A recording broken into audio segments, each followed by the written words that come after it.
So we're going to be tuning in, baby. Zero, you got us on the intros, babes, or what? Not like on a super ultra fly one right now, but hit us with that. What's up, everybody? Welcome back to the usual Tuesdays. Thanks so much for watching, coming, pause, and viewing, maybe on the playback even. This is our special guest, Lucy, introed by Korpsx. Thank you so much for dropping by, Lucy.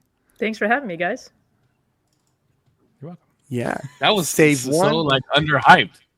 Hi, I mean, I thought that was just like a calm little intro. No, Save, Zero, Corpse. I love these nicknames. I'm Save, and that's Corpse up there.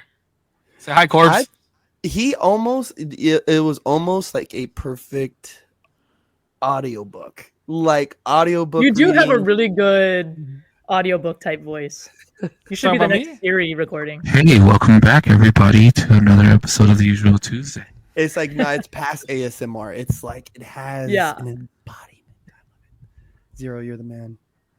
Early embodiment. I love it. Welcome back to another episode of the Usual Tuesday podcast, everybody.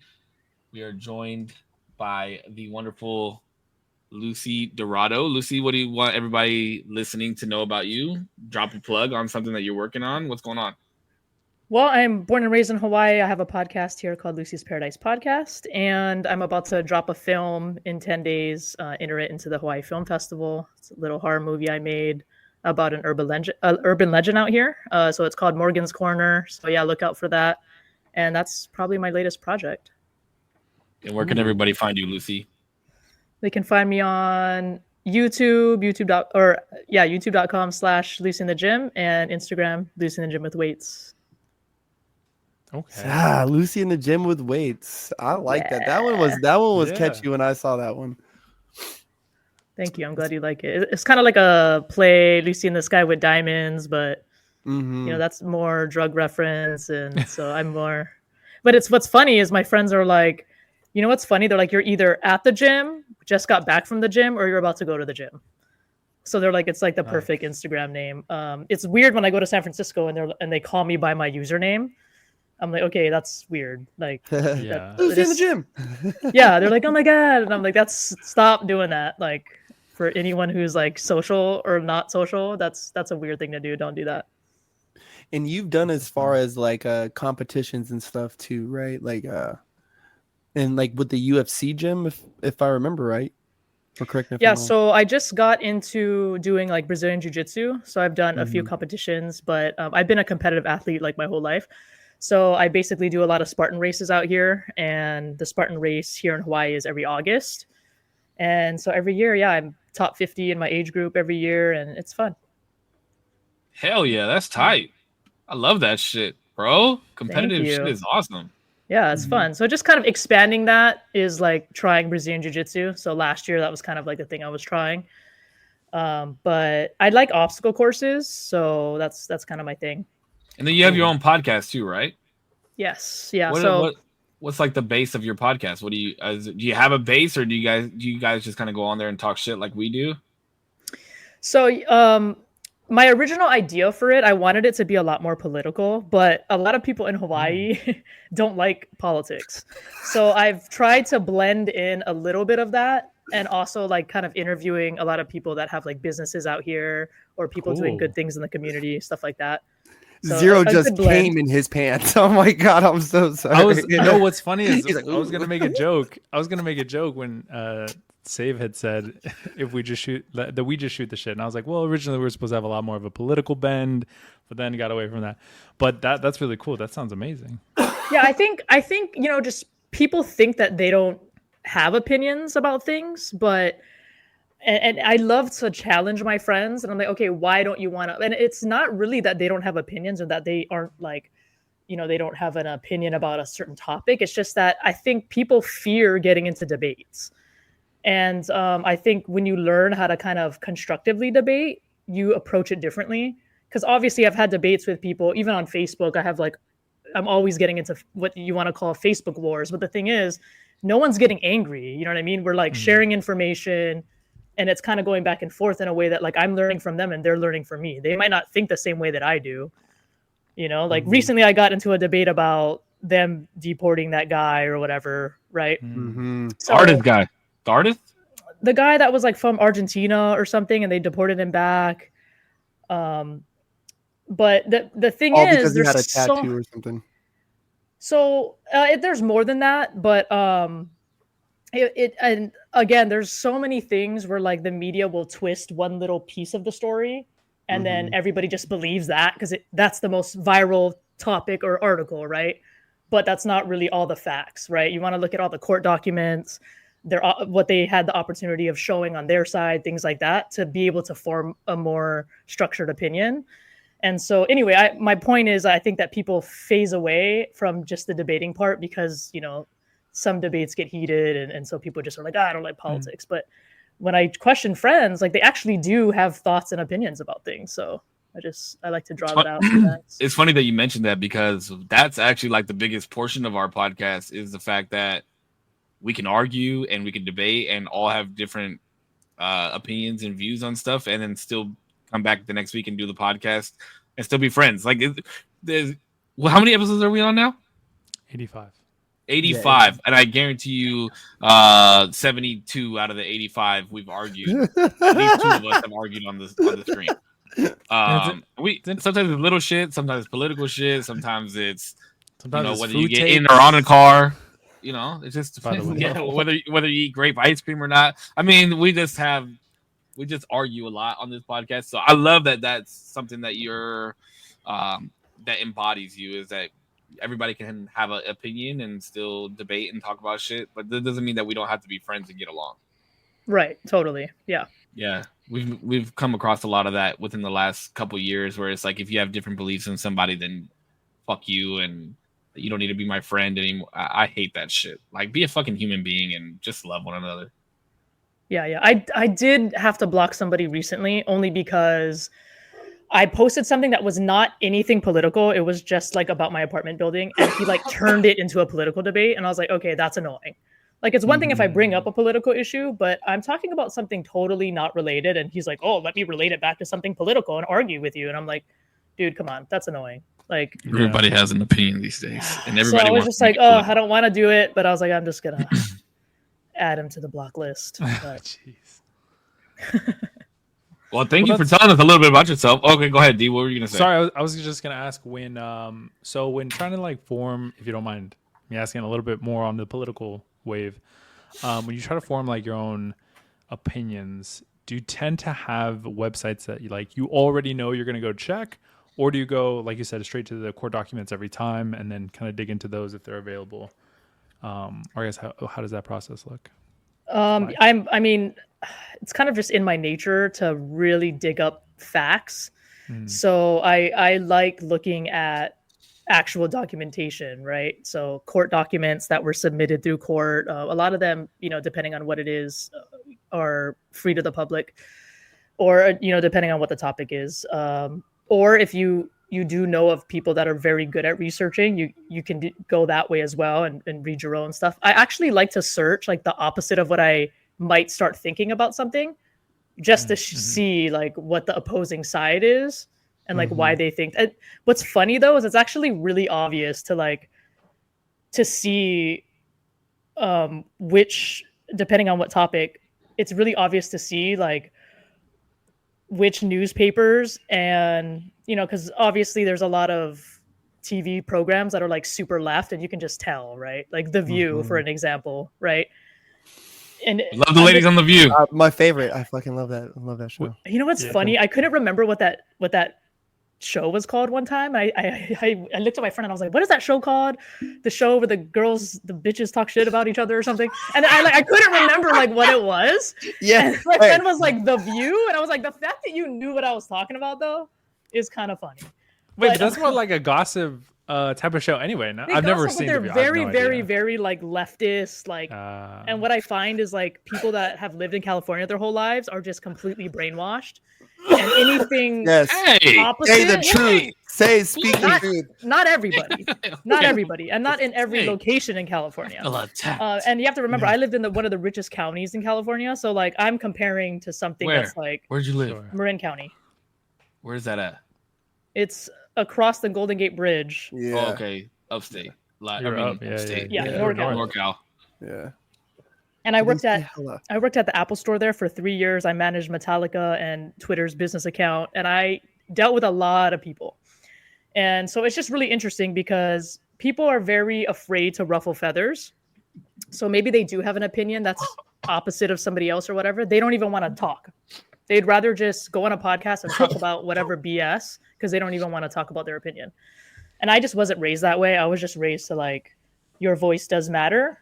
And so I have no problem expressing myself. But I try to research as well-rounded as I can, not just like what I think and then put that in there and, oh, see, everyone agrees with me. Like that's not, I try to research against what I think to see, okay, yeah, there are a couple things where maybe I could, now I'm more neutral on this subject because of this X, Y, and Z that I found.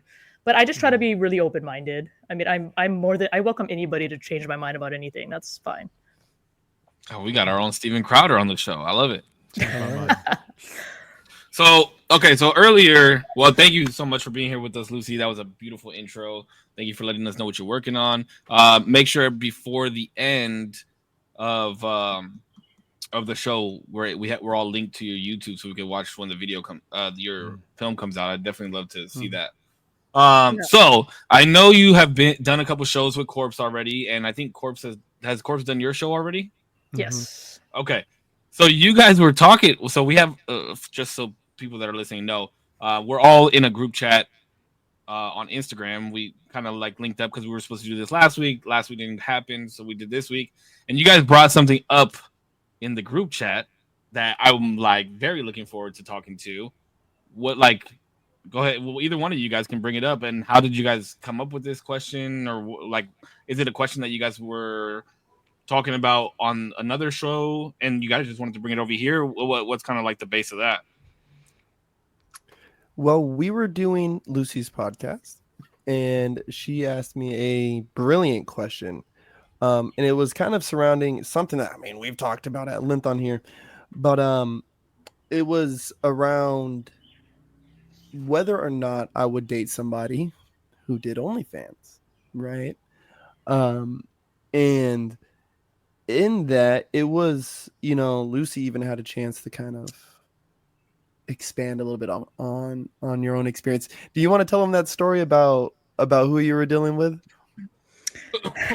Yeah, so recently I've just been really curious on a lot of my male friends' perspectives and things like that.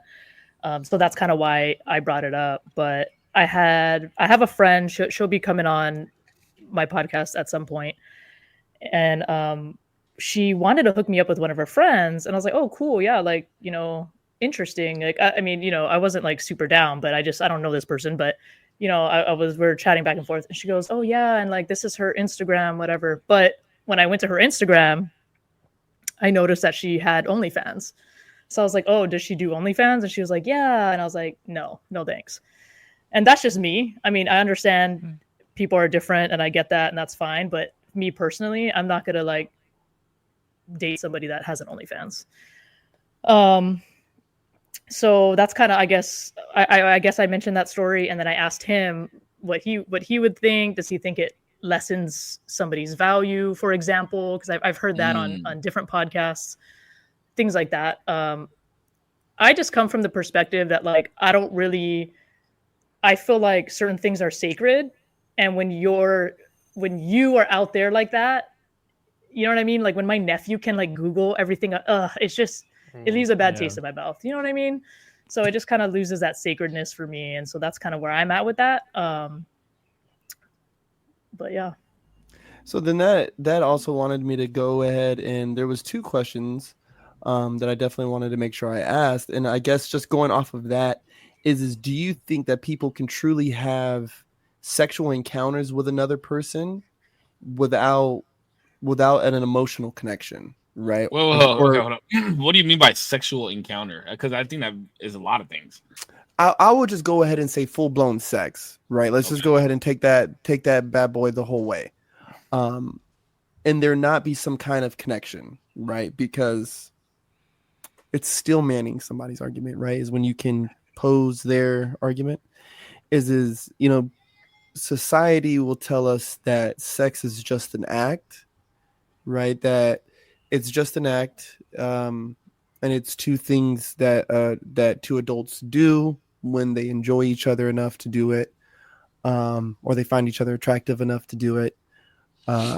And as long as you're doing it safely, and healthy, that there's no problem, that there shouldn't be any reason to assume that there's an emotional connection with it when you can just solely do it because it feels good. That's interesting that you said that, because you just said society tells us that. Society didn't always tell us that, bro. When I was growing up, there was condom commercials. I think he means like currently. Yeah, currently. So that's like a new thing. And so that's why the question, that's why I guess to circle back and ask the question is so do you think people can truly have like a sexual experience with someone and not build an emotional connection with them? I mean, quite simply, like there are people that can compartmentalize things different than other people. So is it possible? Yeah. I mean, sociopaths also exist. So, I mean, you know what I mean? That's an argument there. So, I mean, yeah, definitely. Not everybody, you know what I mean? I still think it should be taken into consideration and should be something that, matters more than just, doing that with anybody.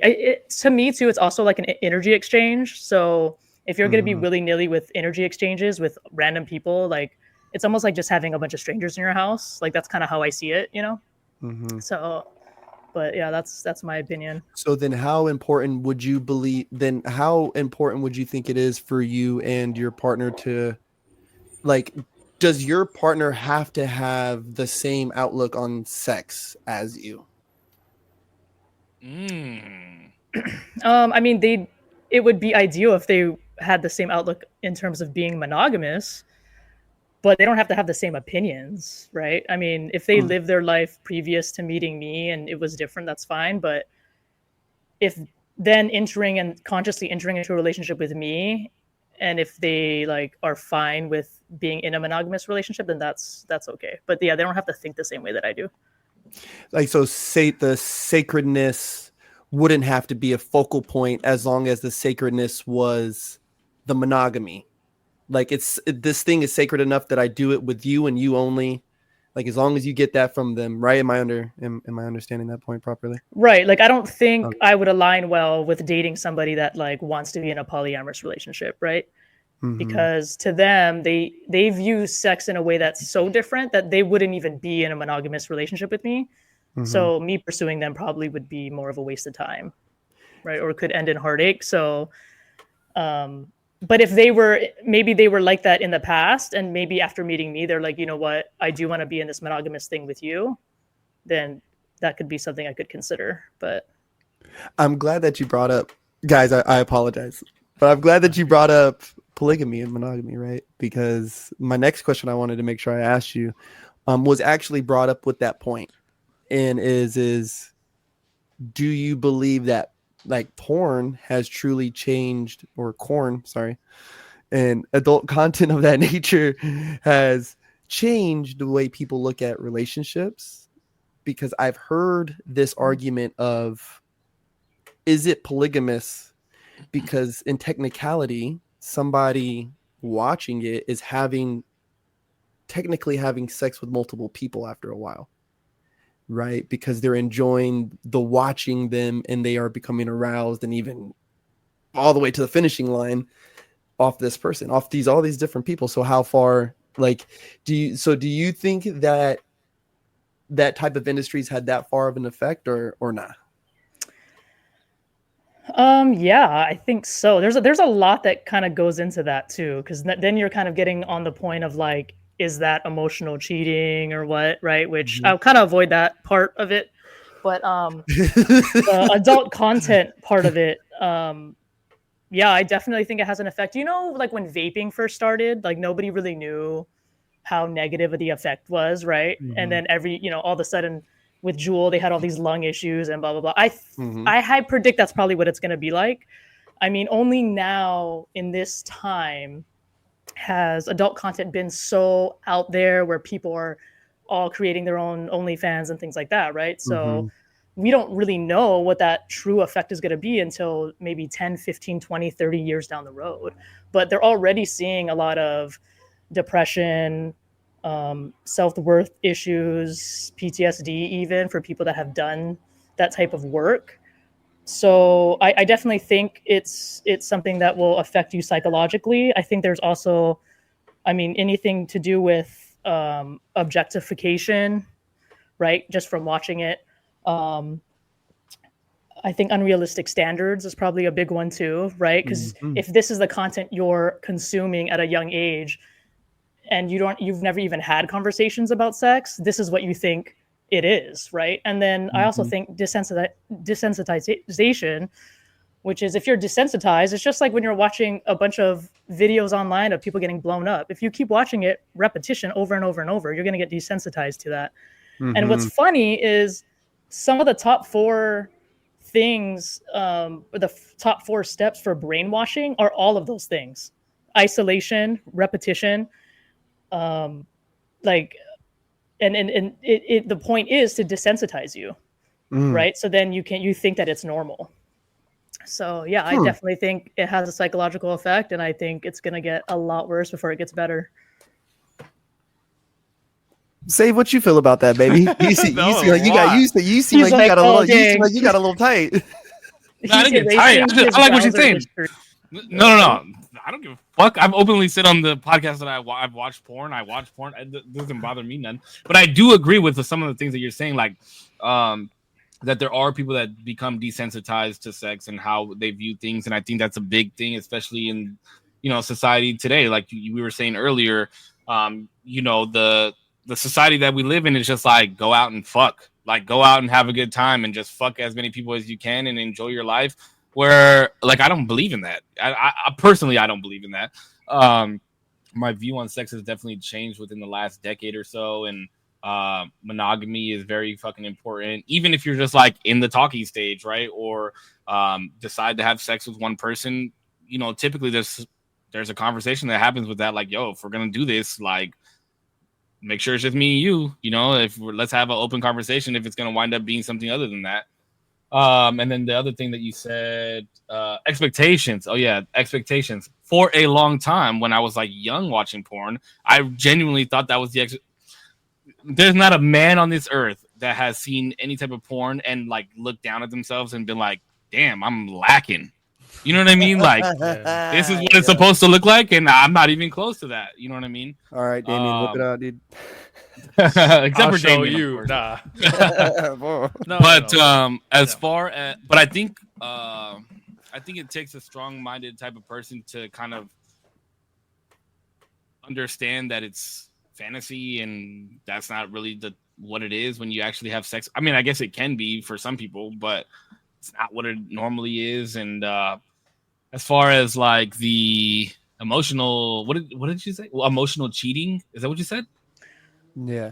Well, because what he kind of talked about was like, like if your partner or whatever was watching it, and I didn't really get into that. I didn't really touch too much on that part of it, but mostly just kind of the desensitized. And I kind of base more of my opinion on like the younger, more impressionable under 25-year-olds, where we're not only are they more susceptible to like being addicted to something like that, but more susceptible to thinking that kind of stuff is normal, right? Because you've never experienced anything yet, right? When you're like obviously prepubescent, but that's more of like what I'm talking about. I think it has a worse effect on when you're younger.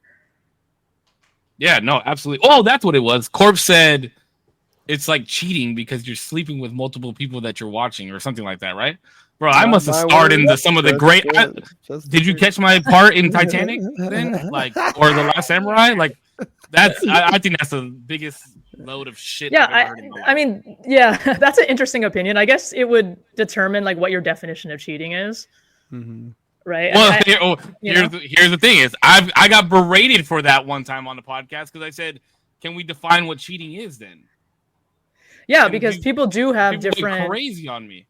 people do have different definitions, you know what I mean? And then what's and this is the thing too, what's even crazier is because people that have followings and stuff have OnlyFans now, it almost feels like it's not a fantasy person. It almost feels like a real person, right? That you could like, because they are real people, right? But it seems like more closer to home is what I mean, right? When you can like comment on their Instagram and like they'll chat you back or whatever the fuck. I have no idea. I've never had OnlyFans and never subscribed to one. But I'm just giving you examples of like that feels more of a cheating than some 70s movie of some stars that are dead, right?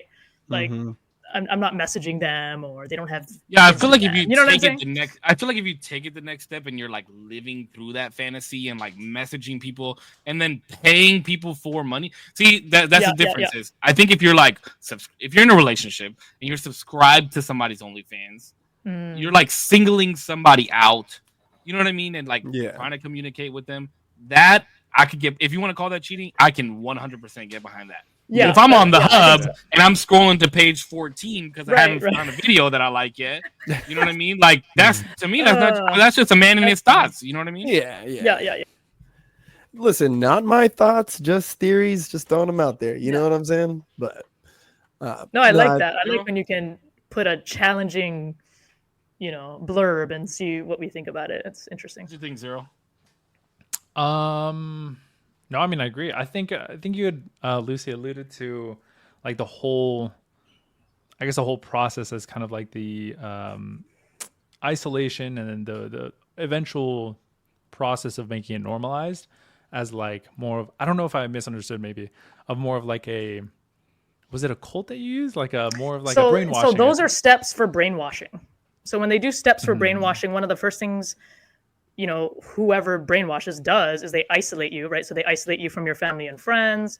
And then certain things are repeated or repetition. They'll repeat. And right, if you watch porn all the time, if you're addicted, that's kind of what you're doing. You're watching it over and over and over. You're repeating. And then eventually you do get desensitized to whatever content you're intaking. Yeah. Especially like the amount, I guess, if it's like everyday thing. I guess I'm curious on like that word, the brainwashing, because I don't know what you mean by like, I guess I don't know what you mean by that, because I would agree with you, and I think porn and alcohol are in very weird positions in our society where they're not treated as like as severe as maybe they should be in terms of like their addiction, like people's proclivity to be addicted to these things, and for it to be, maybe alcohol is probably more on that, like it's more serious, but porn especially, I think it goes so under the radar when people are like watching porn too often, and for people to gauge themselves on, how often is too much and how it's actually affecting their like regular life, whether that be in the bedroom or in other places like, at work or in traffic or, wherever they may be, it's traffic is crazy, bro. Like some people are like in it, you know what I mean? Like some people are like, any chance they get, any moment that it's like, it's a little still, it's like, okay, maybe I can not rub one out, but like maybe I could watch something. It's not necessarily that I have to like do the deed, but it's more right. You're just talking about it as like a severe addiction. Exactly. If you're watching porn and not rubbing one out, then you're addicted. You need to talk to somebody, bro. That's what I'm saying is that people are to that degree and not and functioning. You know what I mean? Still going to work, still taking care of their families, whatever it may be. But it's deeply rooted. That's like whenever I have a chance, I'm gonna watch a little something, but that's not healthy. You know what I mean? Not healthy at all. That's not healthy. Super not healthy. Oh, goddamn. Watch a little something is crazy. Put on a fucking movie or something. You're driving, bro. Like phrase that. Watch a little something. Put on a movie while you're driving is even crazier. Why are we not just listening to music? At least just die watching like something wholesome, fam. Like a Shrek. Like put on a fucking Disney movie, bro. Not porn. Yeah. Fuck that porn. Watch Shrek while you're driving. Sure, dude. That's a message that we want to deliver to everybody listening. But the bare minimum, people. Just deliver the bare minimum. To touch on also the, I think I had two more things. Just to touch on the beginning portion too. I think it's super possible to have sexual relationships with people and not necessarily have an emotional tie. I think it becomes way harder the more often you do it, obviously with somebody. I think to some level there has to be like, you're not going to let anybody, unless I don't know. That's like what you're into, I guess. You're not gonna let anybody, come into your house. You're gonna vet them a little bit, make sure that you guys click to some degree. But overall, emotionally, I don't think it necessarily has to be there. But then, obviously, with your wife or husband or whatever, that's a must. That's like a strong bond. That's what makes it better than sex. Mm-hmm. And then I think lastly, I think it's crazy, yeah, that we've gotten more on porn. It became like VHS tapes, magazines, to internet, and now it's like the almost like YouTubeification of porn, where it's now so much more personalized, and you can like you said, reach out to them, and they have whole networks of people who are like all over the world providing like chat services, so that way you feel way more personal to the person you're watching. That shit is crazy. They have AI now, bro. Or AI, yeah. That's crazy, bro. The what? Okay, something that kind of that boggles me, and it's kind of weird, but I see the vision. Is the models can see who's paying them. Mm-hmm. So you have your $60 fucking subscription going, whatever, $10, and Johnny Storm over here, 88, fucking buys all the fucking extra stuff and the unlock this and the buy that and the this, and you can literally the tips, all the thing that the platform provides. You know what I'm saying? And I just think it's just weird because, like you guys are saying, it's so personal to me. That feels so personal because at that point, like I seen something, it was on Twitter where I think it was one of the models met up with one dude who like paid her more than it was 900 bands. I think it was $1 million, but it was 900 bands or something like that. And she met up with him. I think it was just a meetup. I've seen different models do wild. YouTube videos of meeting the biggest fan, or a lot of meme channels. Yeah, my top tipper thing, fucking PayPay. A lot of meme channels. Would $1 be million just to meet with a girl. Mm-hmm. Well, no, he's spent this money over whatever tenure of time he's subscribed. Oh, okay. Oh, damn. Oh my fuck! Are you? So to me, that's just kind of.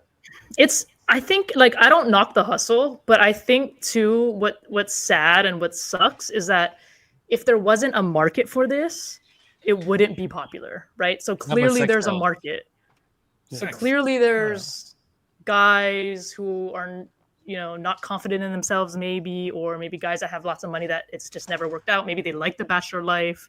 Maybe they like just fucking blowing all their millions of dollars on girls that barely give them attention.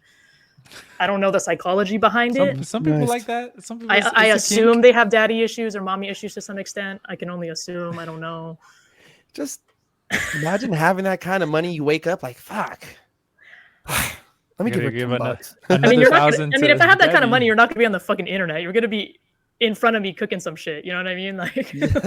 If I'm spending $1 million, dog, we doing more than just. I'm not gonna imagine that you're here. What is that shit? There's got to be some pretty young girl who would do that that's what I think of. Is bro, all that money, that's a lot of money. And she's a young girl. So this, let's just say she's 23. At best, this profile's at 5 years old, right? And that's being crazy. This profile's 5 years old. So 900 bands over 5 years is a lot of money, right? It's what, 1 point something thousand, right? A year? Yeah, like 1.8. That's crazy, bro. That's wild. That's tech corporate fucking salary, bro. What the fuck? I don't know. It just like Lucy said, there's a market for it, and It's just because of the generation that we're in now, bro. There's no people don't believe in safe sex no more. Cream pies is everything. Go buy a Plan B the next day. You know, like what the fuck are we doing? What are we doing? Like, I'm low key happy that I'm not living in this era. Well, like, I think, as a young person, I think though there's like a as a young person. But I think there's like a lower rate of like teen pregnancy than ever currently. Fuck no, there's not. I highly doubt that. I'm pretty sure that's true. Somebody can Google that. That's Googleable. Somebody give it a Google. I'm Where's Kelly? I know Kelly's in here. Kelly, can you look up Kelly teenage pregnancies within the last 20 years? That's funny. It's funny because I feel like maybe this is every generation. I feel like our generation's the two extremes where it's like kids are also like as smart as ever because technology's allowed it, and then also like kids are the dumbest shits that they've ever been because technology allowed it. Like we're on so much extremes for everything. We're like at the highest levels and at the lowest levels, and maybe that's just kind of what comes with the territory. Yeah, it's kind of a trip, bro. The internet just, I know, I can't wait till my nephew's old enough to like admit to me that he watches porn, and I'll be like, man, I used to sneak magazines out of the back of the liquor store when I was your age. And now you have your phone wherever you want, in the bathroom. Check it out. You take a shit. Teen birth rates in the U.S. have been steadily declining and reached a record low in 2022. In 2022, the teen birth rate was 13.6 births per 1,000 females ages 15 through 19. That's a crazy statistic, but I'll take it. Look up abortion rate. I wonder if that's because abortion is so much more available now. Yeah, now, look up abortion rate. But we're not talking contributing to decline is improved contraceptive use, including more effective methods, and increased use of multiple methods is a primary factor in the decline of teen pregnancies, according to Congress.gov. I was gonna say, I would imagine pregnancies wouldn't fall into that. Like, abortions wouldn't. No, he said births. He said pregnancies, did you not? And he said successful births. That's the verbiage that you use reading that, right?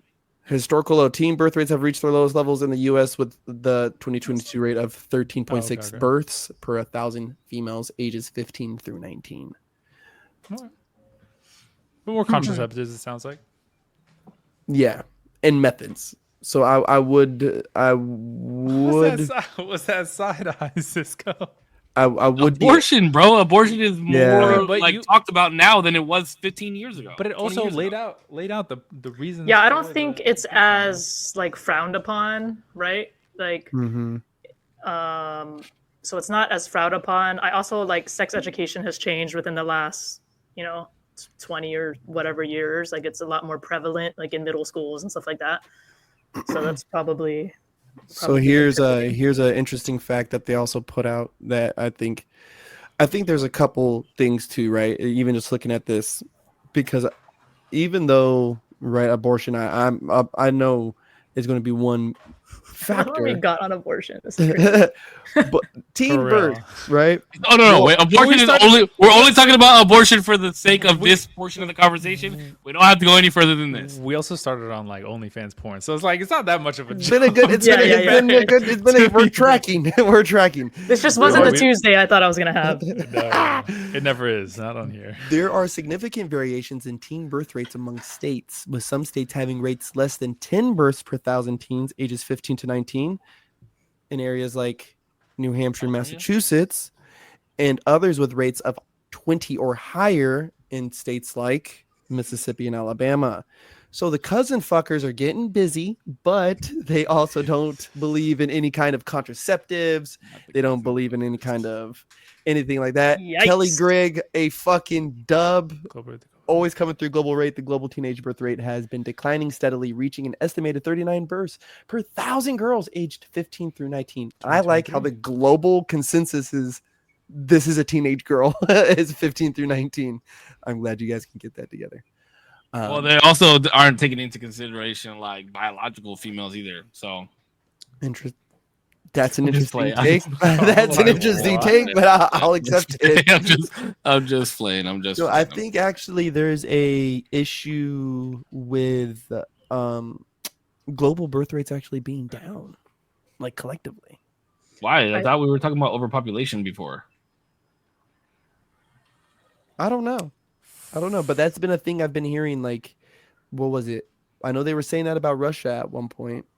I think that is true, because I think like there's such a push for like this whole like single in your 30s bullshit, Yeah, and I mean, and then also the acceptance of like, I think there's a big acceptance too of like women, and especially because women are the ones who give birth, right? Like, they pursue the careers and forego the family, right? They say, I'm gonna chase the career, I'm gonna chase the career, which, I mean, do your thing, boo boo. But then at the same time, it's much different for men, because, women have just a natural a natural time. Like there's a natural time that, you know, maybe they overexert themselves into their career and they just never get around. Their body just doesn't allow them to procreate at that time when they're ready or when they feel that they're ready. You know what I mean?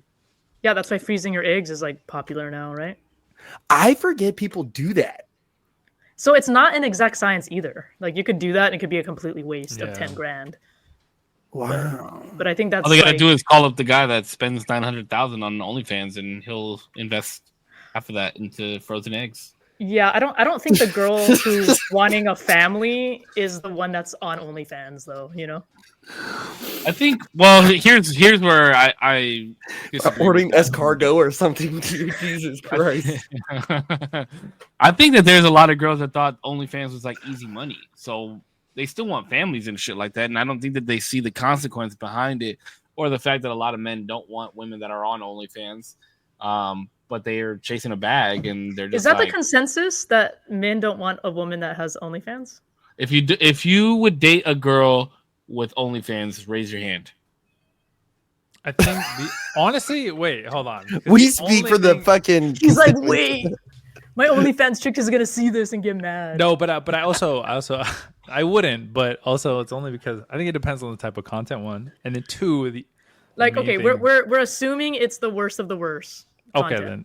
Yeah. They're like eagled out, bro. Everything's showing. Yeah, we're not gonna sugarcoat and make it like specific. It's just like what is she doing? Just wearing bathing suits? Well, no, because what I'm saying is OnlyFans isn't just like sometimes OnlyFans is just people in bathing suits, people even just photos naked and stuff like that. I think that stuff is probably pretty fine. The only thing photos naked is fine. So two things that one is like if they're getting slammed on every weekend, I'm like, all right, bro, I can't. Like, what if you're the one slamming them? Maybe, but this is what leads to number two, where I'm like, I for sure can't do it. Is family being able to like get sent that information or sent those photos or sent those videos?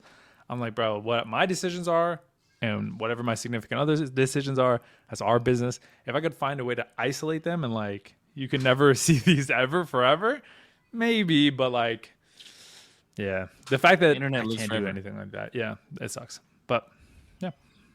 So, in not so many words, no, you wouldn't date. No. But it's not because like, I can't do it.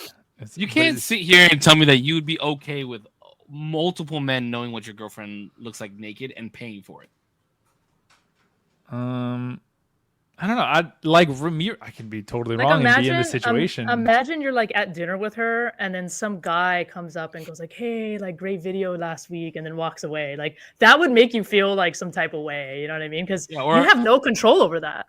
Especially but you said people that see that all the time. You know? Yeah. You said just naked. So what if they were just like, "Oh, I really like that picture of you where you were posing with a white flower," like. Come on, dog. You don't. I don't want anybody to know what my girl looks like naked. If it's up to me, champ. And if you can't believe for a second, right? This is my thing, right? And I know Zero. This isn't like you willing to die on this hill, but you might be. There has been people, bro. When I go to sessions, and I haven't been to a lot of sessions in a while, right? But I'll pop up and, hey, bro, I seen the usual Tuesday. Oh, I saw this. Oh, I saw the smoking section. I was in Angleton, Texas, and ended up taking a picture with a dude because he's watched the usual Tuesday and he's a crumper and he's seen my shit. Oh shit, that's crazy. And so I'm like, hey yo, right? So he takes a picture with me, and I remember thinking, like maybe if it's like, uber private, maybe it's like good thing I don't have my ass on the internet. He's definitely shown his ass, and definitely held Hitler multiple times. Hey, there's allegedly. No, that's not alleged. That was what was it? Clip. Imitating. I was imitating Hitler. It was a dance move. Yeah. Definitely told multiple women to go into the kitchen. Definitely said women shouldn't drive. Bro, I said some things, and I've gotten some emails recently where I'm like, "Fuck, my bad." I guess I'm just going into the situation, like the thing with the idea that I found a person that I'm really willing to like. You know, this is a serious person that I'm willing to date, and like, am I gonna really throw that all away because they did some stuff online or they're currently doing some stuff online, which doesn't. Obviously, like I said, if they're getting slammed, I'm like, listen, it was cool. We could like be friends. I don't mind, but like, I just can't date you. I'm sorry. Like, yeah, but part of that job is like responding to fans and like, what if? Okay, hold on. So let's just put this as an example, okay? Because we know we love what ifs on the Usual Tuesday podcast. So your girl does OnlyFans and you're okay with it, right? As long as she's not getting slammed. But she gets a $3,000 tip to talk dirty and send videos to a guy. You're gonna tell her she can't do it for 3 racks? That would be hard because it's kind of part of the reason that she's on the platform to make money, right? Sure, fucking art. I think our senior correspondent from OnlyFans, Kelly Gregg. Oh yeah, 100% off feet. I'm like, yeah, go feet for it, only. Bro. Spread your toes. Listen, I'm looking for a girl that will let me manage her feet only pics. But I think there are probably certain obviously this is like a general idea of a situation. There are obviously certain conversations that I would have with a person that would be my like defining whether or not we could date or not. Like, I'm not comfortable with you sending personal stuff. Maybe like that's within chats and stuff. I'm not okay with certain pieces of content. And if you're okay with foregoing that opportunity, then we can continue. Otherwise, be safe, have fun, do your thing. Like I said, we could be friends, we could be cool, but yeah.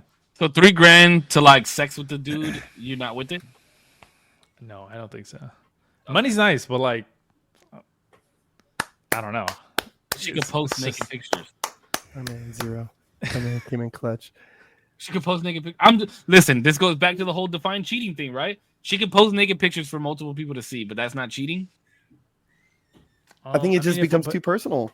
If watching porn is considered cheating, how can posting pictures of yourself naked for other people to pay and get not be cheating? I don't know if I would meld well with somebody who really genuinely thinks I'm cheating when I'm watching porn or something like that. Wait, so do you consider watching porn as cheating? I don't. Okay. Korpsx? Baby mad. Do I consider watching porn cheating? Yes. No. I just think as long as it doesn't I think as long as it doesn't page 14, you said? I think it doesn't, as long it's not cheating, right? Like as long as this is where I see, especially this is more of a uniquely, I guess. Well, I can see where it could be more of a uniquely a man's issue. Is as if when dudes start watching porn in preference of having sex with their old lady, you have an issue. Yeah, that's different. That's different. That's way, another that's level. No, yeah, that's not what I'm asking. Well, wait. What? Because I think it's easy also for our brains to go to a dude who's just consumed by his phone and the porn and sitting on the toilet. But I think it's also a problem if a dude, right?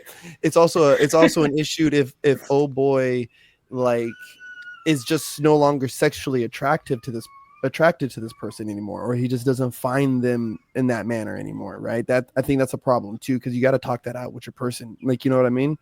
And so I think as long as it's not crossing into those lines, you're straight. Like, you know, like I travel a lot, so I'm about to whack it off like as soon as I get to that hotel, fam. Are you kidding me? I got to break in the new bed. Kidding me? This dude's like poking a hole in the mattress. He's like, room service, can you bring some extra towels, please? Dude, before, like, as I'm checking in, bring a I'm bottle of wine. Need more towels to that room, fam. Korpsx, on checkout, we realized that there's a hole in your mattress. We're gonna have to take that safety deposit, my man. The sheets are stuck to the sheets will not come apart.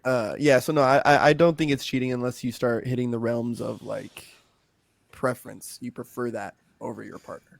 And I think that's what, unfortunately, I think that's how a lot of women view porn. I think guys are just like, I need something to help me get jump started, and I got 5 minutes to waste.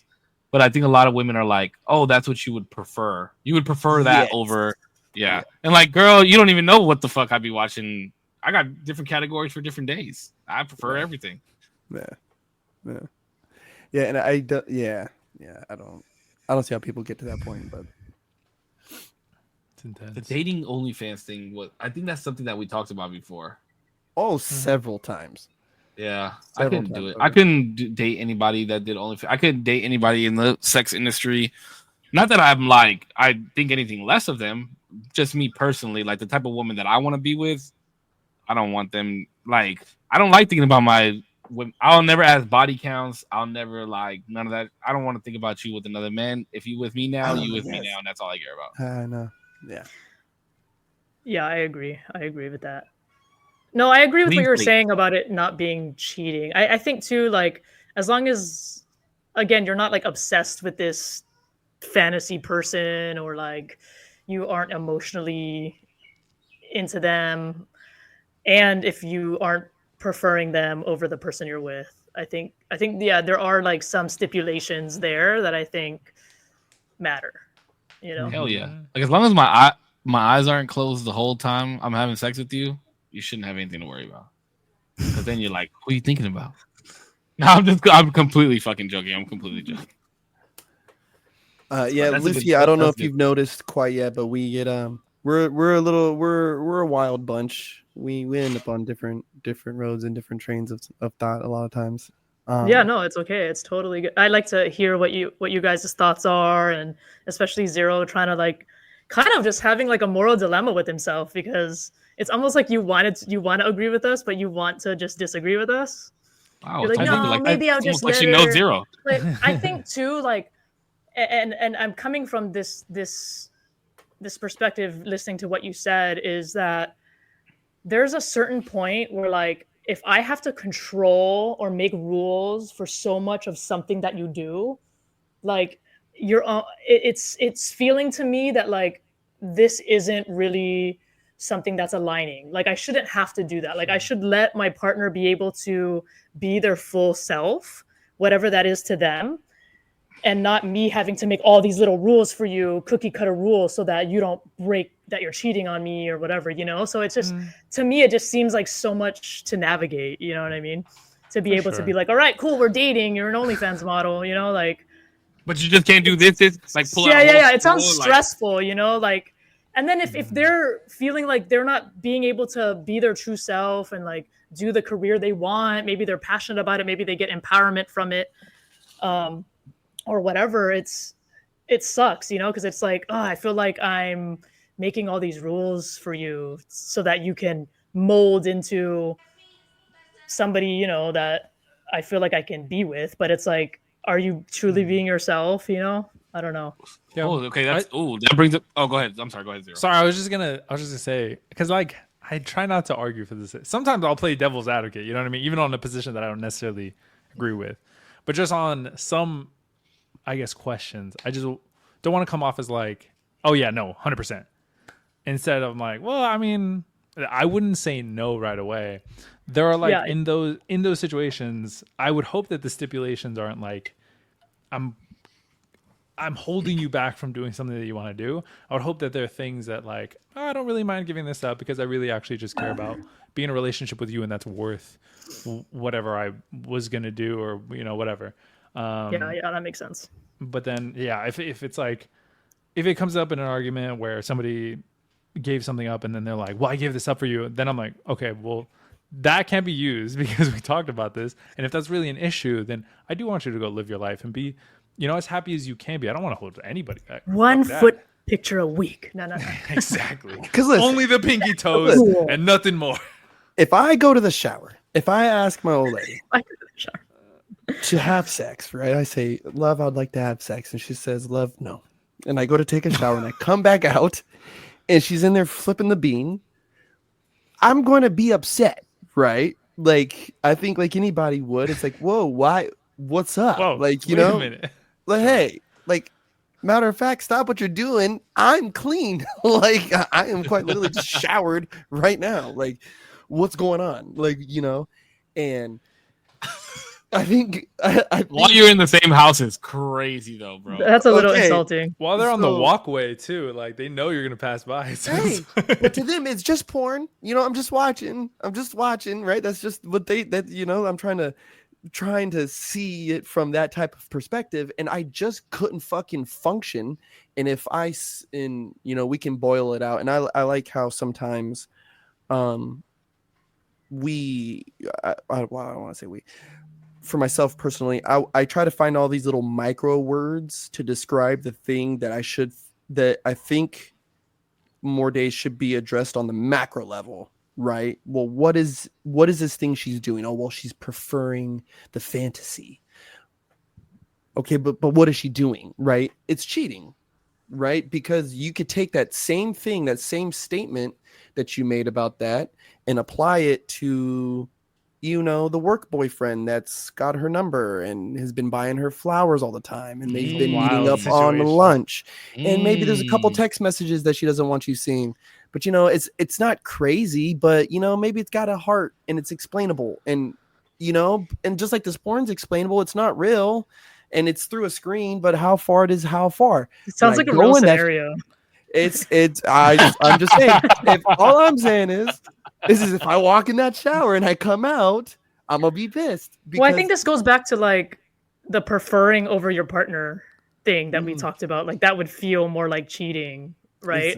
You're like, hey, like let's have fun. And they're like, nah. And you're like, all right. And then you catch them doing that. Like that kind of feels like, okay, that kind of feels like you preferred that. Like, versus if you weren't home and then that was happening, and then you know what I mean, like that's less like heartbreaking or fucked up, I guess. But okay, I have a question. Just based off of what you just said, Korpsx, I have a question. I was talking about this earlier. And you said the work boyfriend and some I don't know what the fuck else you just said, but it just like clicked in my head. Do you think that regardless, like if you go through your girl's phone right now, this is for anybody. If you go through your girl's phone right now, even if they're not talking to somebody else in that manner, do you think that no matter what, you'd be able to find something that would still upset you? If I look through her phone, then no matter what I find, I can still find something that upsets me. I would say yes to this. Yes. Yes, I think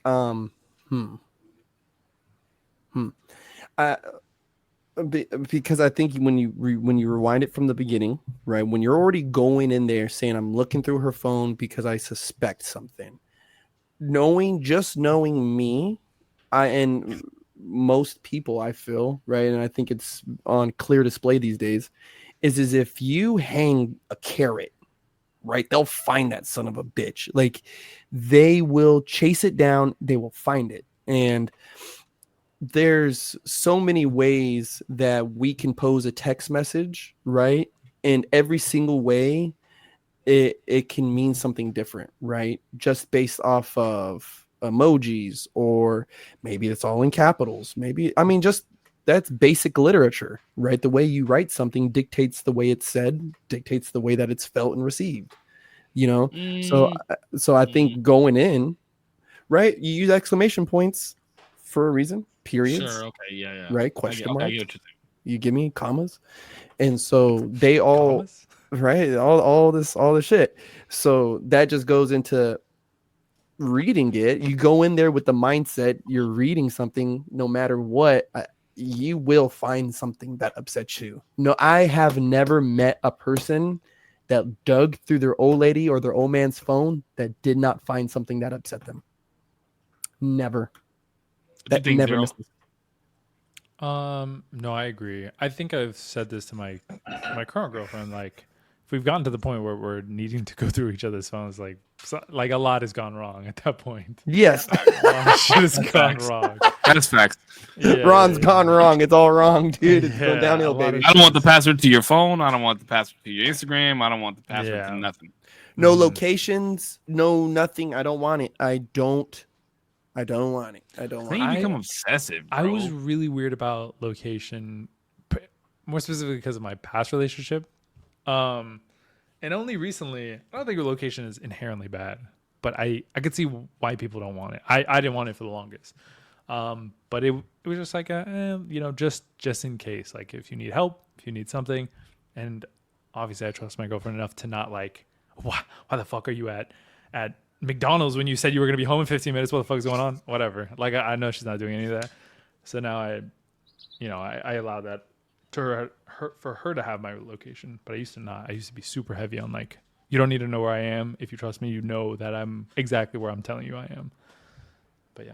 I feel like it low key, it's like a slippery slope though when you do something like that, right? Like, no, if you really trust me, you don't need my location. Then I feel like it sounds a little distrusting. Yeah, it's a little. You know what I mean? I think honestly, in my experience, the people that have problems with things like that are the people that aren't as honest. I think if you have nothing to hide, it doesn't really matter if they have their location or not. And the only people that have really had my location are like my really close friends. And one of my friends, that's how she like establishes that you're in her close friend group. She's like, all right, I'm going to have your location now. I don't give a shit. I only go to like 3 places, the gym, work, and my house. So to me, you're going to be spying on the most boring fucking person ever. But I also I don't do drugs. I don't drink. I don't even really go out that much. You know what I mean? Like I actually am very boring. So, and I'm not up to anything, so it's fine. But in my experience, the people that are up to shit are always the ones that have problems with that. That's interesting because I'm up to nothing. I do the same shit as you. I work from home and I go nowhere but see my son, and you're not getting my fucking location. Like, what the fuck do you need my location for? I don't know. I will be absolutely honest, and it sounds suspect as fuck. There's going to be times I don't want you to know where I am. I'm at questionable places. There's going to be times when I don't. Why not? Like, I don't want to be found. Like, I actually and I literally only have my phone in my pocket for absolutely ridiculous situations that don't happen. Like, I get robbed. You're a horrible texter, right? Like, bro. Okay, so because my thing is right, especially after being on the road, bro. I could put my phone down in my hotel room, walk out the door, and I'm missing. I've disappeared off the face of the earth, and there was something very liberating about that while I was on the road that I wanted to maintain. And it's like, okay, if my girlfriend needs 10 minutes from me and wants to just drive, is she really out of my eyesight if I still have her location on? Right? Like, what if I'm the person pissing her off? What if I'm the person she's trying to disappear from? Go ahead, right? Go. Because I would rather you go take a walk, right, with your phone in your pocket than do the ridiculous thing that I was saying, whereas just leave it at home and disappear anyways. Yeah, and then now if something really happens to you, we can't get. And now you're really fucked because I've found your fucking phone under your pillow, right? Like, and no one knows where you are.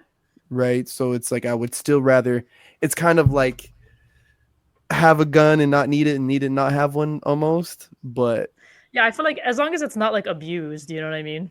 Like, well, yeah, that's the thing is I had a girlfriend that was very obsessive over the location thing. And same thing, like Zero said, like, oh, you said you were going to be home in 15 minutes. I just checked your location and you haven't moved. Like, yeah, that's like leave me the fuck alone, dog. Let me come home when I come home. You know what I mean? Just call me. Yeah. Call me and be like, hey, what are you doing? Oh, I'm still at the place that I was at. I got into a conversation. I'll be home in a little bit. Mm-hmm. But if you're checking my location obsessively, that obviously shows that you don't trust me. Like, you're trying to use the location thing as a crutch to why you trust me, and then you still check it every 5 minutes. So obviously you don't fucking trust me. So bye-bye. Like, get the fuck out of here. There was an ex-girlfriend who had my location. I can't remember if it was through like Snapchat or something, and came to where I was, right? As I'm I was like, hey, I'm about to go take a walk. I don't want to talk. Please, I'll just see you later, right? And I took off, and I didn't realize at the time that you could see somebody's location on Snap, right? Like literally where they are. Yeah. And then they pulled to where I was, and I'm like, hey, fam, what are you doing here? And it became creepy. Yeah, like you're encroaching on my private time right now, fam. I'm trying to relax. And then it's like, well, I'm just trying to help you relax. It's like, no, you're fucking pissing me off. Actually, I'm trying to help you relax. Yeah, no, that's crossing the line. I think you should never show up somewhere unless the person knows. It's almost like they broke into your house a little bit. Like, this is my. But if you gave them a key to your house that they don't live in, technically, are they breaking in? Yes. If they're not welcome. Yes, if they're not welcome. What the fuck? I'm never going to your house unannounced. Never. Never. I'm gonna get shot. Well, my mom didn't if I'm even like, have a key hey, to my don't house, bro. come, and then you're like, well, but I had a key. I'm like, bro, what the fuck? What the fuck? What are you doing? So just don't have my location. That's it. That's the end all. But that's the thing is, like, that's the thing that I was saying, like, when you do stuff like that, it, like, if somebody was like, yo, Damien, let me go through your phone. The way I know how you are, you're like, you would probably eventually give them your phone, but you'd be like, what? Like, why do you need my phone? Obviously, you don't trust me. Like, why do you? If they said, let me go through, I'd be like, no. I would not give them my phone. Now it looks like you're hiding something. I don't give a fuck. Gaslight moment, 100%. Yeah, but like I think we've been through stuff like that to the point where like now I'm just wizened up to like I have nothing to prove to you. If you really think that, that's fine. But I'm not like, no. What the fuck? I'm gonna say something crazy. And y'all might not believe me. It's crazy hour for Korpsx. But I think that there is a correlation between people being more open with posting their body online, right? With things where things of the invasion of privacy of like our cell phones and laptops. I think that there is some kind of correlation there. Because more and more, I have heard people make the arguments that, oh, it's their body. They can do whatever they want.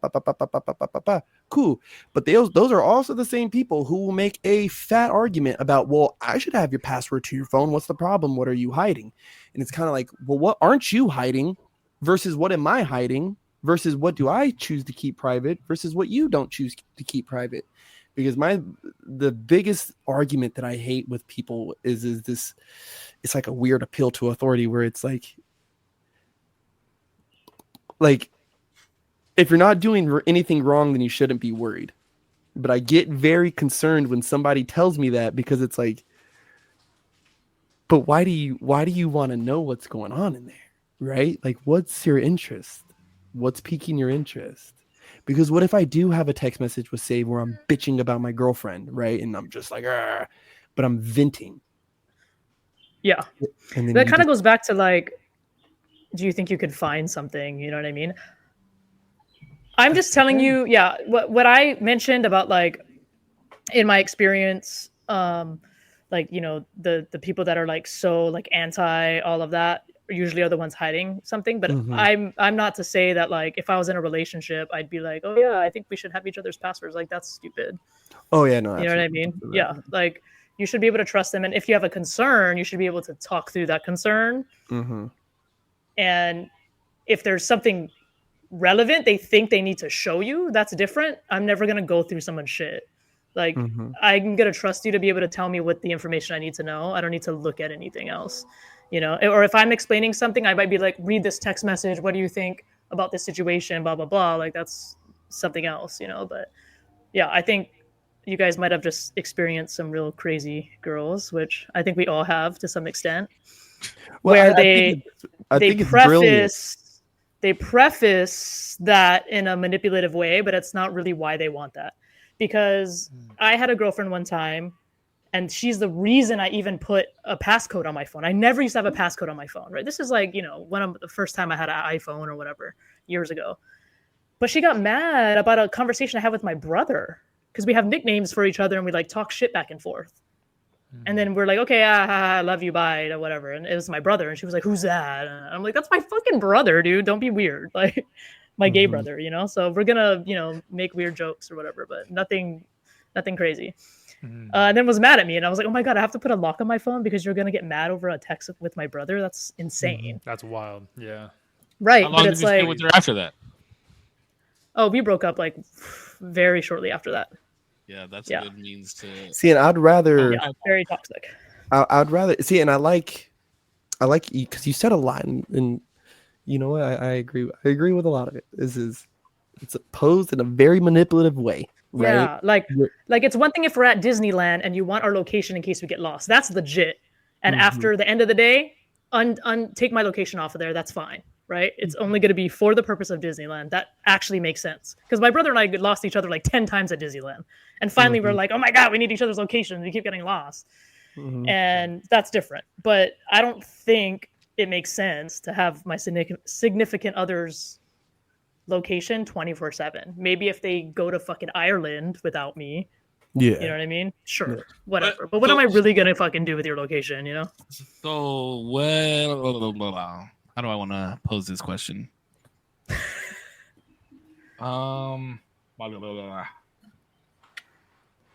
Are there things that you're willing to compromise on, though? Like, is there somebody that you could sit down and have a conversation and be like, okay, we're both adults. You make a valid point on why you need my location or why you would like to have my location. I can share my location with you. Like, do you think this is for everybody, not just for Lucy, but Lucy's now since she first started seeing it? I'm interested in what she'd say. Because I would, if there was like, because I have adult conversation, and I do not like dating very much younger women anymore because I've noticed that's pretty much been the problem for all my relationships in the past. But I think I can have an. Is that they want your location? You don't want to give it, or whatever. It's only been one or two, but yeah, that was like a big thing, and I did give it to the first person, and after that, I'm like never again. Yeah, I mean, I'm pretty agreeable with stuff. I would have to hear like a reasoning that made sense, but also like if I felt like they were abusing it in some way, maybe causing stress in the relationship because of it, then I might bring it up as something that like I feel like is more detrimental to the relationship than actually helping. Like if you have my location, but you never check it, and then you get stranded, your phone's about to die, and I'm like, shoot, let me pull up your location, screenshot it before your phone dies. And that's what you use it for. That's a completely different justifiable way. That's more for your safety. That's different. If you start abusing it and like causing stress because I'm at X, Y, and whoever's place, there's more going on. And I mean, more likely than not, if that does pose a problem, I might have to just really reconsider like the maturity of the relationship at that point, because it's like, why are these things becoming an issue, right? Because obviously with my lifestyle, I don't really go to many places anyway. It's not like I'm gonna get on a plane without my significant other, you know? So yeah, I mean, I'm pretty agreeable with stuff. Yeah, I'm pretty agreeable. I think it's fair, you know, to listen, because everybody's gone through some sort of and their own variation of like different traumas or experiences. And it does kind of suck sometimes because like you said, right, you went through a bad experience with one ex-girlfriend and now, you know, like things kind of changed so that when you date newer people now, you kind of approach it differently where you're like, my preference is to not share my location. And that's, you know, for you, that's your preference now, you know what I mean? Which is worth discussing, right? So that I would understand where that came from if I was somebody that was trying to date you and be like, oh, okay, trying to understand why you didn't want to give your location. So I think that's important, you know, and taking into consideration the experiences other people have had. Yeah, no, absolutely. That's called being an adult. No, that's really well said. What do you think, Zero?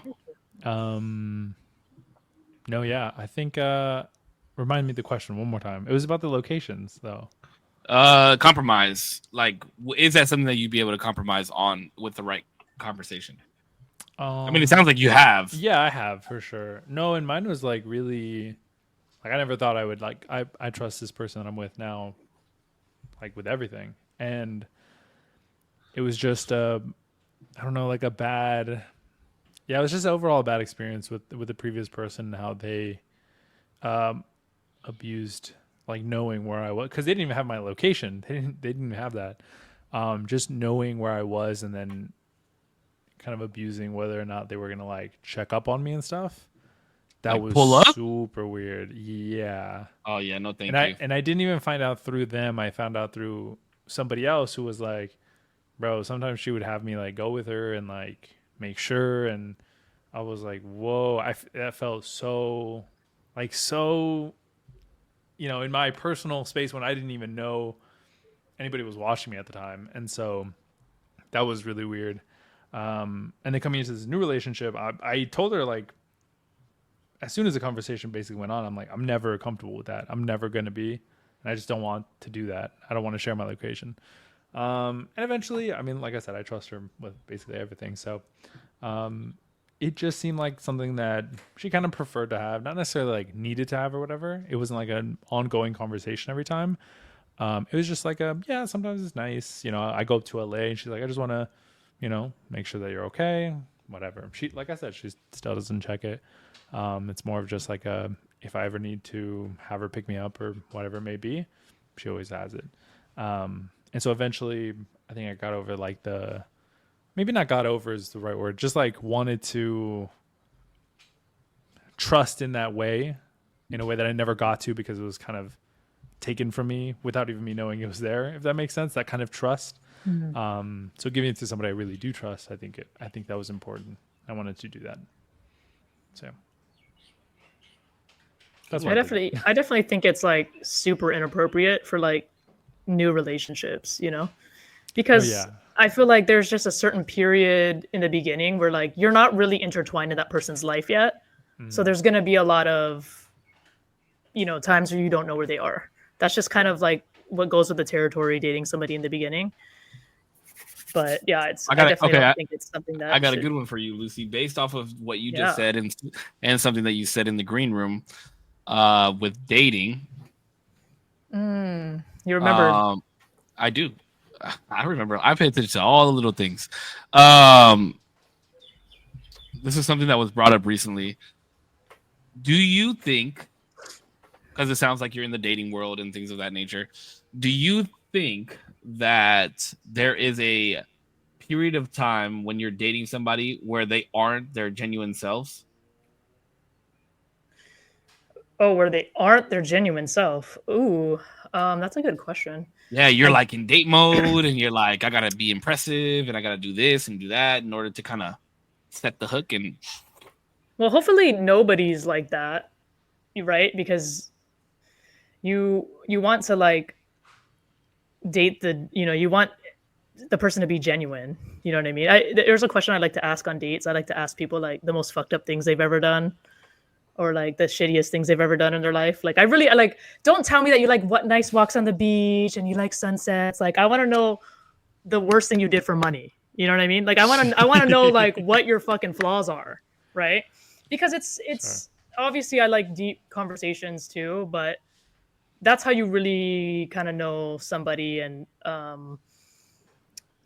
but I mean, I'm sure there is some extent of dates or whatever of people that have not been their genuine self. I'm sure there's some level of, and some people that are like that. But yeah, I don't think it's all people. I definitely don't think it's all people. I don't either. Like, I don't know. I was having this conversation, and I think for the three of us, like me, Zero, and Korpsx, just because we've been doing this for so long, that our genuine selves are really on the internet. So if anybody ever questioned if we were being genuine or not, like if anybody ever asked me, does Korpsx really think that women belong in the kitchen? Like, yeah, he just says that kind of stuff on the podcast sometimes. But if you really watch all of our podcasts, he's a genuine ass motherfucker that loves hard and loves his kids. And yeah, no, I agree. I think to an extent there is like a little bit of a performance that you put on when you go out on dates, just because you want to look your best, you want to make a good first impression. But yeah, I am definitely in the same ballpark as you. Like, I think I put my genuine self on as soon as I meet somebody. Kelly Grigg, our senior correspondent, also sometimes you can see or know cookie cutter answers that can be huge red flags when dating and seeing someone is being fake to make a connection, but we'll switch up later. Yes. I think we've seen that. I think that's to Lucy's point, and even kind of to your point too as well with the question save. I think it's important that when we're also courting people that we're aware of that, right? Like we're asking questions, but I do think and I thought in my head, like, you know what? Knowing the worst thing you've ever done for money is infinitely more important than what your fucking favorite color is. And I don't know why I haven't asked those type of questions sooner in my lifetime, right? So great first date question, right? I think that I think knowing that type of stuff about people is important, because you can hear the cookie cutter or they don't have a cookie cutter response. So they have to kind of like, and then you kind of start seeing, that guard falls, I think, a little faster when you take them off guard like that. And it's important, I think, to do so, to kind of make it a little awkward. Hell yeah. And if anybody ever needs first date questions, we've got like 5 hot take episodes that you can steal questions from, and I guarantee you'll have a fun ass fucking date. I guarantee it. We've got the best hot take questions. Actually, Damien has the best hot take questions. He is our hot taker. Yeah, I think the best thing to do on a date, and I mean, I'm no date expert, but is to just get them talking about them. You know what I mean? Mm-hmm. And I like to figure out like what people's passions are, what their dreams are, things they want. Like, are you ambitious? I got to figure out the things where I'm going to determine, would you be a viable partner for me? You know what I mean? And some of the bigger things are, I have deal breakers. Obviously, I'm not going to date anyone with addiction problems, anyone who's a cheater, or anyone who's abusive, right? So I like to talk and figure things out. Is this person tanking 7 fucking vodka Red Bulls like at this bar right now? Like, this is probably not the chick for me. You know what I mean?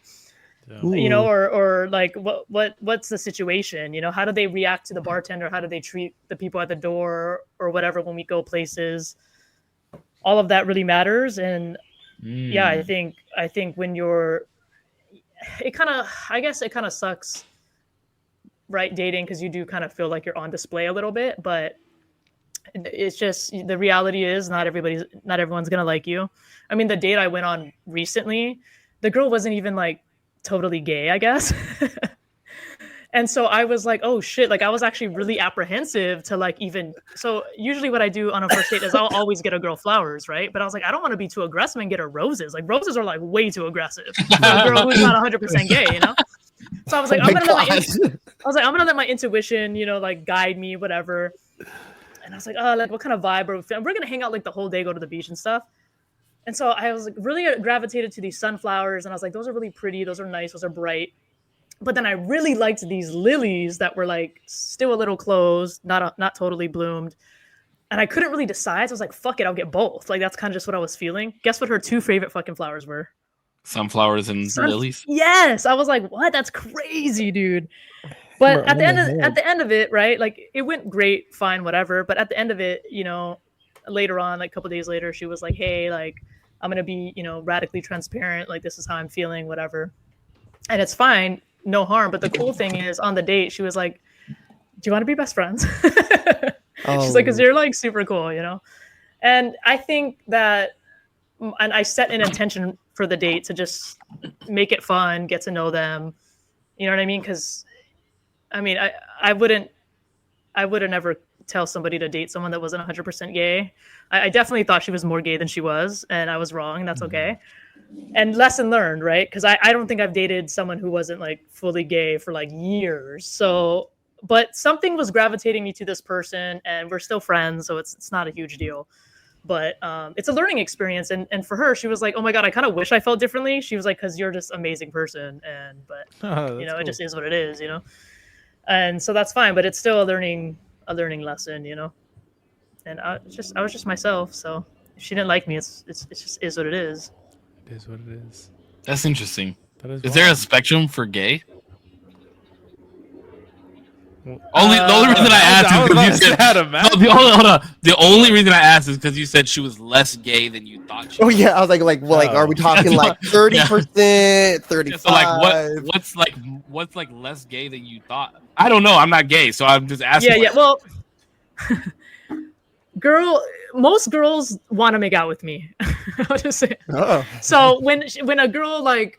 Face confidence. Me and her like kissed a couple times, and then like she told me she's like, yeah, like, well, I almost had a panic attack, so I guess she didn't feel the same way, which is fine. But my goal was to just make her comfortable throughout the date, regardless. Like, I honestly, like, that was never like my goal or anything like that. Like, I wasn't even really thinking about that. It just kind of just happened, right?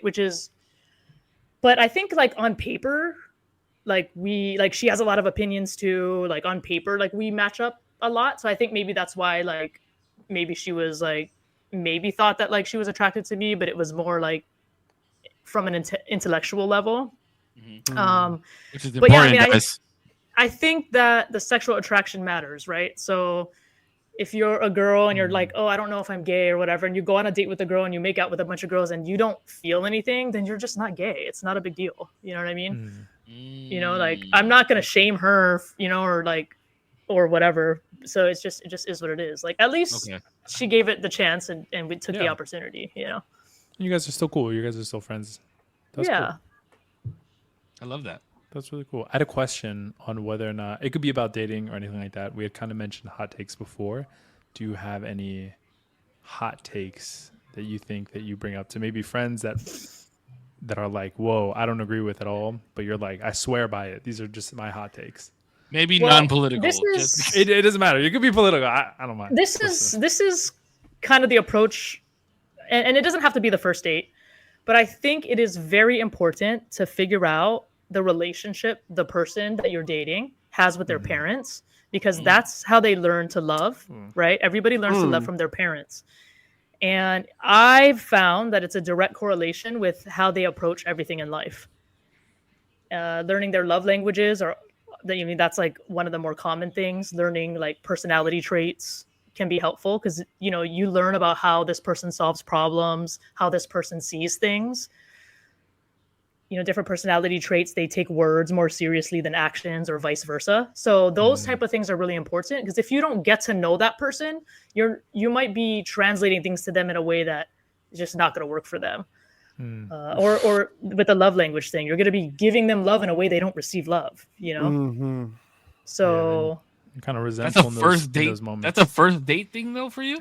I'm saying it's not necessarily a first date thing, but it's things that you want to keep in mind if you're going to continue to date somebody, because if they don't have good parents, or not even just that, if they don't have a good like foundation structure of like people to fall back on, whether it be a strong group of friends or good community, you know what I mean? Like who's giving them life advice? You know, are they someone that like believes in therapy? Are they someone that like has bad habits, drinking, smoking all the time? Like they don't take care of themselves. Like what kind of lifestyle does this person lead? I don't know. I think all of these things kind of matter, right? Because you're trying to figure out how this person is going to be in a relationship with you. Interesting. That's very interesting. The parent thing is an interesting one. Yeah, that was really good. I don't even know if that's a hot take, honestly. That's just, I feel like it's just right. But I mean, that was really good. I don't know. I think it's a hot take for me. I don't agree. I don't agree with the parent thing, but I agree. Well, think about it this way too. Word, okay. And I'll just give you an example. My niece was dating this guy one time, and if she asked that question, right, the parent thing or whatever, it would have seemed fine. But he was so close to his mom that the mom literally lived with him and did everything for him. So she was like, I don't know where I fit with this guy. Like it's just kind of awkward because I go over to the house and hang out and like his mom's there. And like she cooks for him, she does his laundry. Like this is a grown ass man. So I was like, ooh, I don't know. Like I don't know how you navigate that. I couldn't even tell you. Ooh, yeah, because I think a lot of times when we talk about parental issues and how they affect our relationships, I think a lot of us our mind is so easy to drift to like the vacant parent, right? Like the absent, right. But then we don't think about the overcompensating, right, mother, or the overcompensating father, which causes a whole different set of issues, right? Like the daddy's little girl, right? Like the boy is never good enough because daddy can always do better, you know, like that does play real life issues in some relationships. Daddy now. Hey, some girls you're just not, like, until daddy's not daddy no more, you're just not. You're just. I think I honestly think, from my experiences, I've actually had not just like date relationships, but like relationships with people that have been better when they haven't had their family, like their parents in the picture, or didn't learn love from their family, so they learned love from like their friends and stuff like that.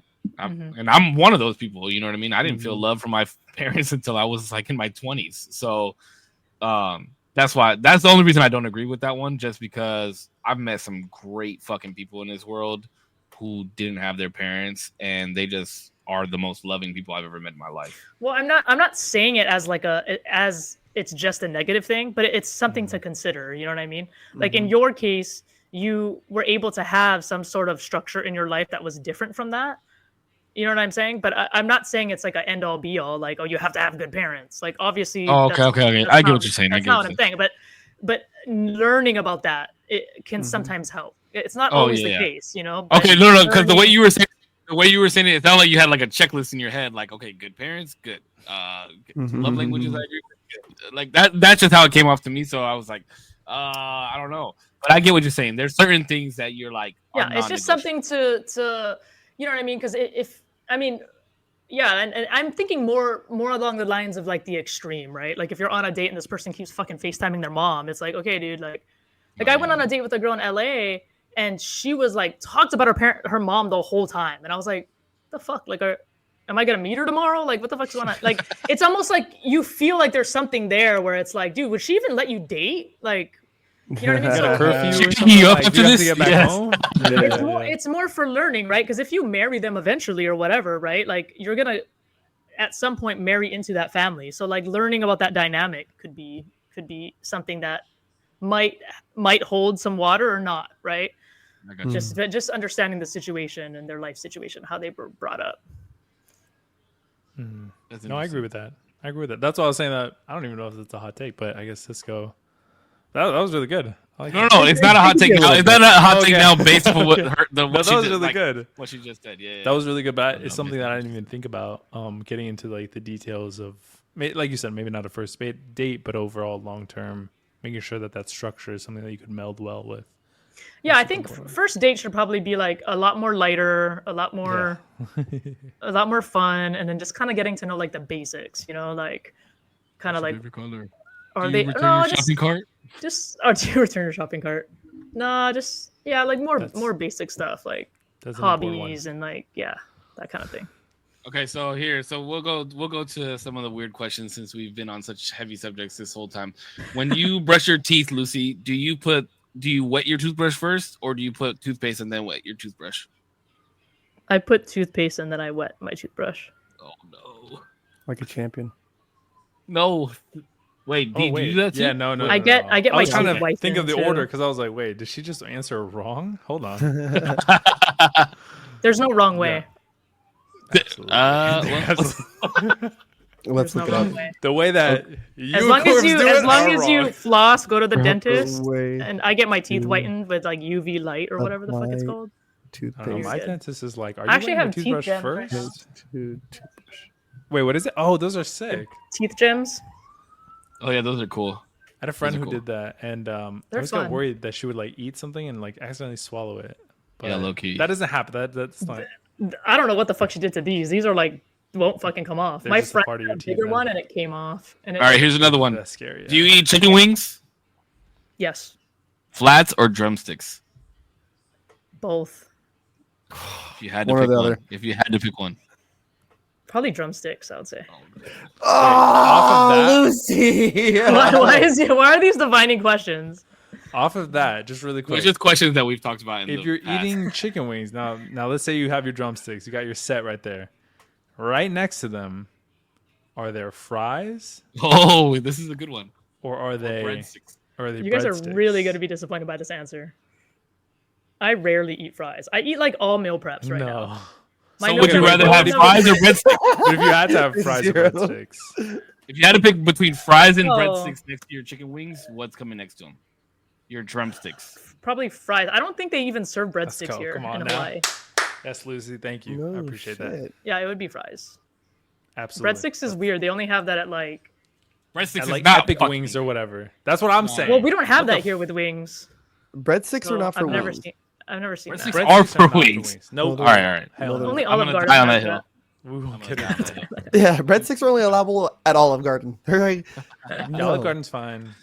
All right, give me one more. D, give me or Korpsx. Do you remember one of those questions that we've asked like that before in the past? They're not defining, Lucy. We don't judge you for any of these things. I promise. That's not maybe what it sounded like. Maybe the drumsticks, but no, because we've all disagreed on these except for the drumstick. Oh, okay. Here's the one. Best flavor of ice cream. Yeah, I was about to say best ice cream. Oh my god, I'm the worst because I don't even eat ice cream. But you're like on your health stuff for real. Yeah, you're saying like meal preps, no ice cream. I literally all my meal preps are in the fridge, and I pop them in the microwave for 2 minutes, and I literally bring those to work.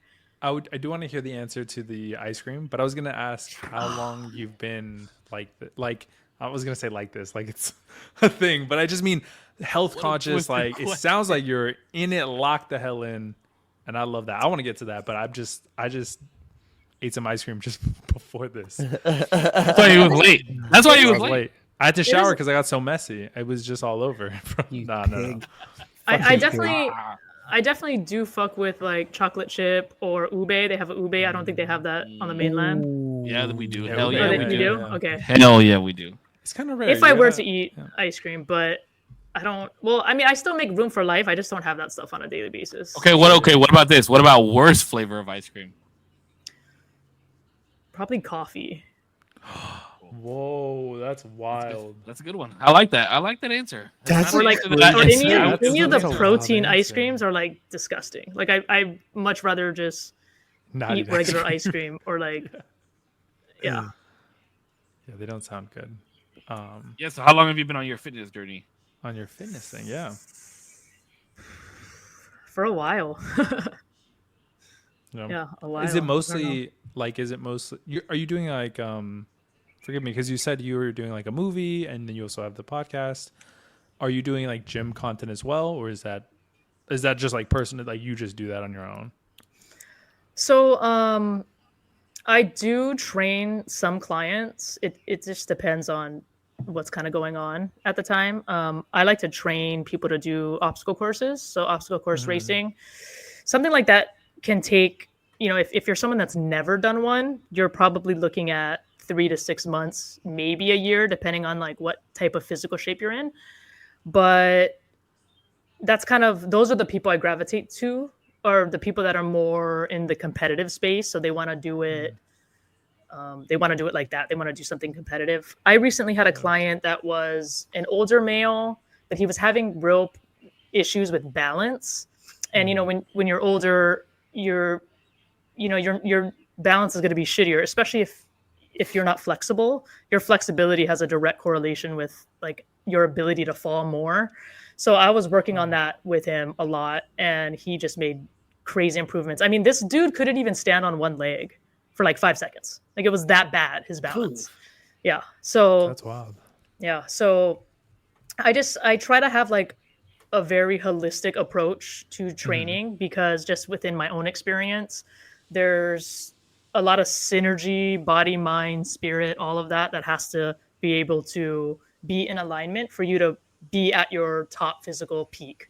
So it's not just about eating well, but it's also about being able to get sleep, resting your body, being mentally, less stressed to be able to do whatever competition or show you're doing. So I always tell people, like, if it doesn't sound like a fun thing to do, or it doesn't sound like a fun competition or a fun race, like you're kind of starting off on the wrong foot. You want to do something that's going to be fun for you, and at the end you're going to feel accomplished.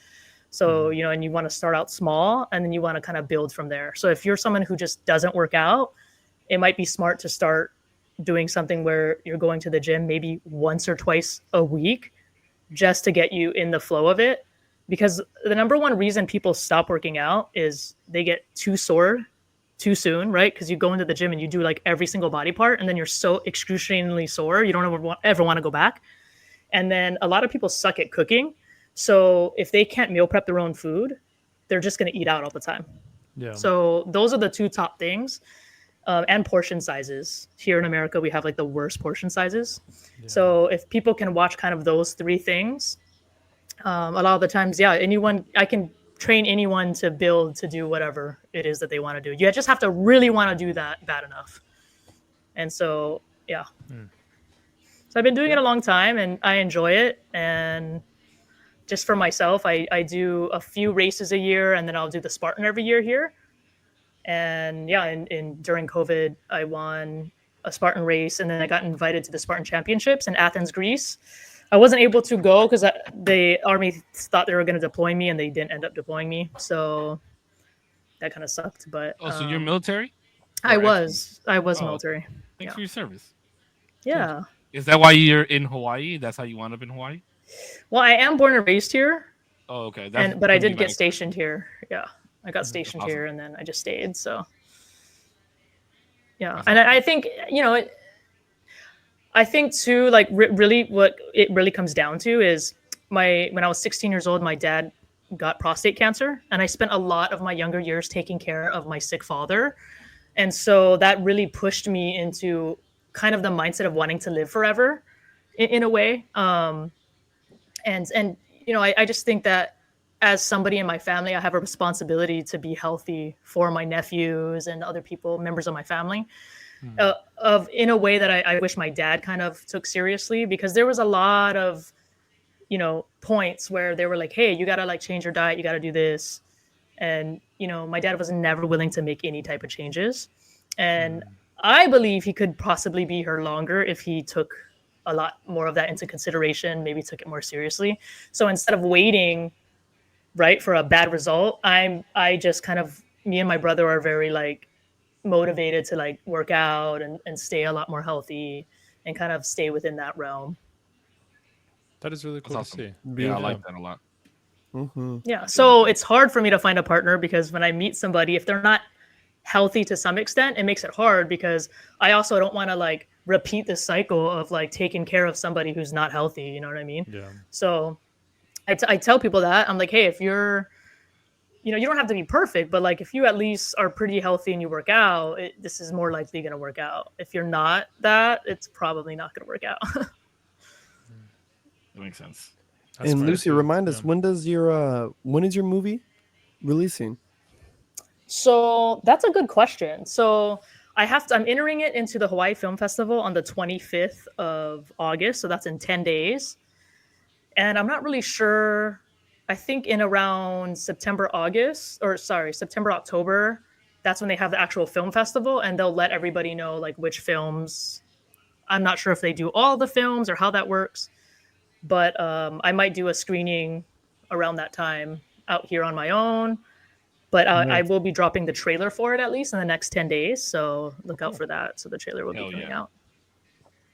Oh, yeah. Make sure you send it to us, too, because we're all still in that group chat. So, like, we can make sure that we share it, post it, and all that.